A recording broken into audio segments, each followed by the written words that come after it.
Okay, today we are talking about preparing for the plane and what to expect with babies and toddlers. So I have a lot of questions that I tried to fit in. I'm going to try to keep this to 10 minutes to help everyone do it really quick, and we can do more. So if I see you, I will answer any questions that I see in the comments. But again, I might not see them because they sometimes fly by. So feel free to watch it again on repeat. I will post it right after I go live. And you can ask questions in the comments at that point, and it will stay and I can answer you directly. All right, so today for travel, the first thing I will say that is if you are flying with a baby and you have the baby flying as a lap infant, make sure that your baby is on your ticket before you fly. This might seem like common sense or it might not, depending if you've done this before. But so if you're choosing the lap infant option, in the United States, it's typically free. If you're flying internationally, sometimes you will pay taxes on the baby, so it's not totally free, but it's much cheaper than a full airfare cost. But sometimes when you're booking, there's issues like you can't add the lap infant. Some airlines, it's just weird, their systems. So sometimes you can book for yourself, but do not forget to go back in and to call your airline, to chat with them, to add your lap infant onto your ticket, because there are some airlines that do have limitations on the number of infants that can fly. So you want to make sure that your infant is added to the ticket before the day of flying. So this is just a reminder to do that, to check your ticket and make sure it says lap infant on there and your baby's name is listed. All right, so we have already talked about kind of what to expect for TSA, how to prepare. I have lots of videos and tips and highlights and everything about like to get through the airport and all of that. So today we're talking about like right before boarding, and on the plane, what to expect. So before boarding, once you've gotten through TSA, you are going to get to your gate, right? You're going to do whatever you need to do. But before you get on the plane, when your gate agent comes to the actual like gate that you're at, they come, I don't know, it varies airline to airline and place to place, but I don't know, probably an hour or so before your flight, they're typically there. When you see the person go to the gate, you should go up to them, especially if you have a stroller or if you have a car seat that you're going to be checking right at the gate. You need to get a special tag. So it's better to do it like right then versus as you're boarding, because then it causes problems. So if you have a stroller, go up to the gate agent, ask for a gate check ticket. Some airlines have started to do this at the check-in counter too, so you might already have the ticket there. But if you don't, make sure you ask your gate agent for that. And then this is also where if you wanted to try to get a free seat for a lap infant, where some airlines will let you, if they have open seats on the flight, if you ask them right before you're boarding the plane, like, well, not right before, but as you're going to the gate agent ahead of time, you can say, hey, are there any empty seats on today's flight?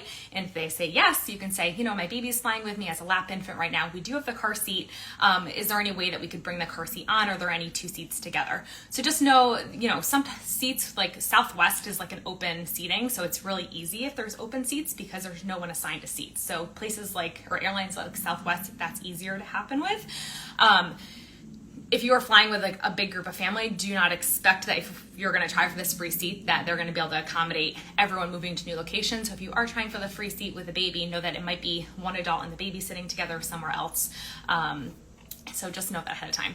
And again, not guaranteed. If you want to seat your baby and you want to use a car seat, you do need to buy your ticket ahead of time to guarantee that. All right, so we've gone to the gate agent. We've asked for the gate checker, the gate check sticker or tag. We've asked about the free seat if we're inquiring about that. Now what we're going to do is our plane is about to board, right? So everyone is going to go to the bathroom. We are changing diapers right before we get on the plane. If it is a night flight, I usually change my kids into PJs so I don't have to worry about that. Sometimes if we're getting in late, they can just fall asleep on the plane, move over, and we don't need to be hassling, pulling out PJs, trying to figure that out once we get to the hotel. So change PJs, go to the bathroom, change diapers, and also, if you have a child that is newly potty trained or, in that 2, 3, 4, 5 age range, I would throw a pull-up on them. I always do this just in case, you get to a really turbulent situation in the aircraft or they really need to go all of a sudden when you're taking off and you're landing. I just like to have my kids in pull-ups when they're small, just so you're not ending up with a wet situation. So that's a little tip. So even if your kid doesn't use pull-ups usually, but they're newly potty trained or potty trained in the last couple of years, pull-ups are always a good idea. All right, so now we're ready to board. Common question that I get from people is, do you do the pre-board or do you wait till the end? We've done it both ways, usually not intentional. We are the kind of family that I like to board as soon as possible. I know that some families will split, like one adult will go on early, get car seats on, get things situated. The other adult will stay with the kid and come on at the last minute. For us, that just doesn't work. We have 3 little kids. It just doesn't work for us. We like to stay together and just kind of keep everyone in the same situation. So what we do is we usually get on as soon as possible because we're usually carrying 2 car seats, the 3 kids, 2 car seats, the baby and the baby carrier. So I like to get on with minimal people on the plane, so I don't have to worry about slamming the car seat into people as I'm walking down the aisle. So that's just my preference. And I also find too that by the time we're hooked in and ready to go, for us personally, it's not that much extra time. So the kids are absolutely fine. Like, it's not like we're sitting there for an extra hour. We're kind of getting settled, everyone's going. It gives us a chance to kind of prep the kids, and the flight attendants you can ask for, if you need anything. So for us personally, we do board ahead of time, but again, you have to see what kind of works for your family. So the first time you fly, choose one way, do it. If it doesn't work well, next time try something different. Traveling with kids is like a learning process. And again, something that works today might not work 6 months from now or 12 months from now or 1 year or 2 years, because kids are changing all the time. And whether you have 1 kid or 2 kids or 3 kids or 4 kids, things just change. So just be ready to go with the flow, be flexible, and try to see what works for your family and kind of figure that out as you go. All right, so we are now boarding the plane, and as we walk down the jet bridge, right before you get on the airplane, you are going to leave your car seat if you are not bringing it on the plane. So say if your kid doesn't have a seat, if you tried the free seat and it's not available, so drop your car seat right there at the jet bridge, as well as your stroller. This is where the one-fold stroller feature really comes in handy. You're going to leave it there at the end of the jet bridge. There also are some strollers that are very compact and you can bring onto the airplane on some airplanes, so that's a possibility. We don't have that. We have just a regular fold stroller we leave at the end of the jet bridge, and then we get onto the plane. I always baby wear onto the plane. My babies, my toddlers, for little ones that either not walking yet or just walking, it's easier than rolling them on the stroller, trying to get them out of the stroller, folding the stroller. So definitely baby wear, that's a tip. I do that through the airport as well. It just makes things easier. And then you are going to get onto the airplane. Nice time right there when the flight attendants are standing there is to ask them at that point, where are the baby changing tables on the airplane? Because although hopefully you don't have to change airplane diaper, if you're on a long flight, or if your kid does what my baby likes to do and likes to poop when he's flying, then you will need to be using a bathroom. And not all bathrooms on airplanes have changing tables. So ask the flight attendant as you're getting on so you know which one to be scouting for when you're waiting for the people to come out of the airline bathrooms later on. All right, so now what we do for car seats is we usually are flying with 2 car seats. Just a reminder, you cannot fly with a booster seat. Booster seats in the United States need to have the shoulder belt, and obviously a plane does not have a shoulder belt, so you cannot bring a booster seat onto the plane unless it has it's one of those convertible ones and has the 5-point harness. Amanda, any suggestion for one-hand fold lightweight stroller? There are so many options. If you send me a message, we can talk more specifically about that. I have the City Mini, Baby Jogger City Mini, I think it's what it's called. I had it since my son was 7. It's not the most compact stroller, but I do love it for travel. There's lots of things we can talk about that. There's lots of different models, so that's something we can talk about differently. But yeah, so bringing the car seats onto the plane, there's a couple of different options. You can wheel them, you can attach them to luggage carts and wheel them, you can have them on your back. We typically just carry them. I use the Costco Sonera and the Costco Finale. I'm pronouncing those right. They're both very lightweight car seats. We use them for travel. They're about $60, $70 in the US.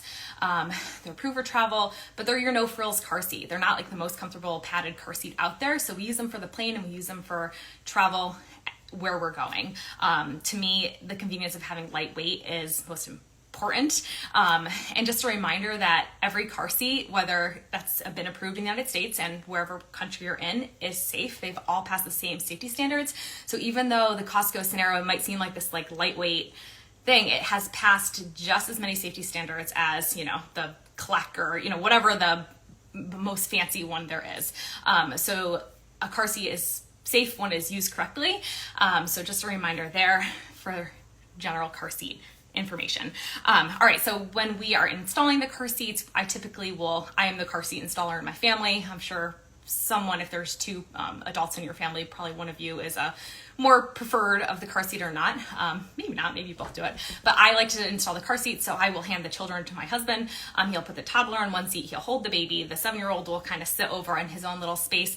They stay in their own little area. I get the car seats in. We will talk about car seat installation. Again, we've talked about it before, but just a reminder that always check your car seat manual ahead of time. Know how to install on the airplane. Many car seats have airplane specific information that you need to know for install. It might seem obvious, but just always check your manual because there might be some like specific information. Just as a tip, you can ask the flight attendants for a seatbelt extender, which can be helpful if you don't have enough length on the seatbelt. And also for situations like the Costco's, like they're great, but again, if you're forward facing them, sometimes the buckle hits right on the back where the babies are sitting. So sometimes you can get a seatbelt extender, put it through and attach it that way, and there's no buckle. Another option is you can twist the seatbelt of the shorter side to change where the buckle lands. And another option that we can try too, depending what's available, is we always bring like a little muslin blanket on for the kids, and we'll tuck that like behind their back to make the seatbelt not the high point, like the buckle the high point. So the blanket helps that a little bit. Let's see, let's make sure I'm getting all this. I'll just as a reminder, the FAA does recommend car seats for all kids up to 40 pounds in the airplane. I've talked about this before. I will talk about it continually. I do have a highlight on car seats. I urge you to go look at that. Many people don't realize that you can bring car seats on airplanes, but they are recommended, especially, I used to think, it's just if the plane falls out of the sky, what is an car seat gonna do? But that's actually not like, it's not very common, right? Thankfully. But it's also not the reason why a car seat should be considered. So if you don't know why you would use a car seat in an airplane, I encourage you to, reach out to me. I'm happy to have that discussion with you one-on-one, and to point you to some resources so you can make a decision based on that. Let's see. I wrote everything down so I don't forget. All right, so now for takeoff. Some of you asked me questions about baby wearing. So yes, you can baby wear if you have a lap child. You can baby wear onto the airplane with your baby, and you can have the baby wear or the baby carrier on during the flight. However, for takeoff and for landing, there are rules from, I think it's FAA in the United States, that you cannot have the baby carrier like buckled. So like I have the Ergo 360. So what I do is when I've flown with my babies in the lap is I will just unbuckle the back piece and take it so they're not technically attached, but I'm still holding them. And then when we do get to cruising altitude or like off the runway, you can clip it back on. So that's easy that way. Again, that rule is based on a safety standard that I could go into detail with you off the line of this, but I have spent time looking into that as well. When you're taking off, babies and toddlers and kids offer, if they're lap baby, nurse them, bottle feed them, offer water. If they're in the car seat, also, offer a sippy, offer a bottle, offer something, because they're going to have ear pressure as you're going up and as you're going down for takeoff and landing, and drinking and eating will help relieve that because it helps relieve the pressure. Okay, so now we've taken off. Now we're going to talk about in-flight quickly. And geez, I have too much to say. I need to break this up into smaller things because we're already at 14 minutes here. But all right, we'll talk about snacks quickly. A couple of you asked about snacks. Always have snacks. Bring more snacks than you think you can need. You can bring like a little cooler. I bring like little yogurts. I bring applesauces. I bring raisins. I try to avoid like crumbly snacks. We have done that in the past, but it is a pain, especially when you have a baby who likes to crumple things up. It just makes it a mess, and then trying to clean up is hard, and then with the flight attendants, I don't want to leave them a mess. So think of snacks, cheese sticks, things like that. Don't forget snacks for you as the adult, because we get hungry too. Remember, some airlines don't do snacks anymore. They don't do drinks anymore. So it is helpful to have your own snacks and drinks on the plane. We do like to bring something like this, one of these like spill-proof cups that you can put in like goldfish or whatever, so that, they're not dumping it out. Like little tiny things go out, but it's a nice like, snack catcher. Geez, I'm opening it, it's falling everywhere. I also, for drinks, just know that air pressure changes as you're going up and down the airplane. So if you have a cup that closes like on pressure, when you open it, sometimes it'll and you're getting up with water or whatever's in your thing in your face. I use these cups for every day, like stuff with my kids. They're super easy to clean. They are, I don't know what they're called, replays. I have them linked on my Amazon storefront. So everything I talk about for toys too is linked on my Amazon storefront. Go to my bio after this and just check out like travel gear, I think it is, or shop my travel stuff, and then you can find travel activities and snacks and all that kind of stuff. So we do like these. It's just like a simple clean, and we've never had an issue with pressure with these cups. I think it's because the valve is pretty easy that it ungoes. So we do that. We bring our own waters for the kids because, don't give them an open cup on an airplane. That won't be fun with a toddler. And then for toys, keeping kids busy during the flight, I suggest bringing travel toys that they're not familiar with, that they don't play with all the time, so that they are new and exciting. Again, I have a whole recommendations of like 30 plus things to think about when you're flying. That's in my Amazon storefront. Babies, we like scarves, we like little shakers. This is from the last time we flew. I put it together. Be creative. You can use cups, you can use napkins. Super simple things. My kids love Post-its. You can do that. I know that some of my friends use like colored tape that you can tape. My kids like to do that at home, so you can do that on the plane. Just tape it, have them peeling it off.